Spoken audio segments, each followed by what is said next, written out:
Bullying এই শব্দটার সাথে কম বেশি আমরা এখন বর্তমানে সবাই ভীষণভাবে পরিচিত। আমাদের একটি আরও অতি পরিচিত শব্দ হলো সুইসাইড।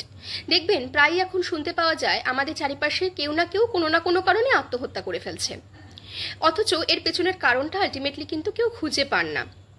কিন্তু বেশিরভাগ ক্ষেত্রেই দেখা যায় তার পেছনের কারণ কিন্তু সোশ্যাল বুলিং থাকে, বা কাছের মানুষের থেকে দীর্ঘদিন ধরে রিজেকশন পাওয়া তার আত্মহননের কারণ হয়। ধরুন আপনার পাশে একজন হঠাৎ কোনো কারণবশত সে ডিভোর্স হয়ে ফিরে এসেছেন, তার ফ্যামিলি আর তাকে আগের মতন অ্যাকসেপ্ট করছে না, এবং তার আশেপাশের লোকজন তাকে নানান রকমের প্রশ্ন করে করে তীরবিদ্ধ করেই চলেছে। যেই মানুষটা অলরেডি একটা ক্ষত নিয়ে রয়েছে, তাকে সেই ক্ষতস্থানে বারবার তাকে যদি আমি আঘাত করি, তাহলে তো তার ক্ষতটা সেখানে সারবেই না, উল্টে সেটা আরও বাড়াবাড়ি হয়ে যাবে, যেটা হচ্ছে আত্মহত্যা। কারণ অন্তর্দহন না হলে আত্মহনন কখনোই সম্ভব নয়।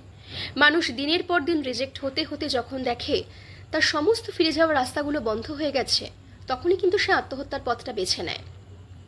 আজকে যদি আপনাকে কোনো একটা কারণ নিয়ে দিনের পর দিন যদি বলা হয়, তাহলে যেমন আপনার খারাপ লাগবে, যেই মানুষটা মানসিকভাবে অলরেডি ভেঙে পড়েছে বা শারীরিকভাবে বিপর্যস্ত, একবার ভেবে দেখুন তো তার পক্ষে কি এতটা বিশ্লেষণ করার মতন মানসিক শক্তি থাকে যে আমি কার কথা কতটা গায়ে মাখবো বা মাখবো না, বা কোনটা স্বাভাবিক বা কোনটা অস্বাভাবিক, থাকে না। তাই কিছু জায়গায় কাউকে কোনো কথা বলার আগে একবার নিজের পরিস্থিতিটাকেও ভাবার চেষ্টা করুন। কারণ সে যে পরিস্থিতিতে রয়েছে, আপনি সেই পরিস্থিতিতে দাঁড়িয়ে তার সাথে কথা বলছেন না, আপনি নিজের জায়গায় দাঁড়িয়ে তার পরিস্থিতিকে জাজ করছেন। নিজের জায়গায় দাঁড়িয়ে অপোনেন্টের জায়গাকে কখনোই জাজ করা যায় না।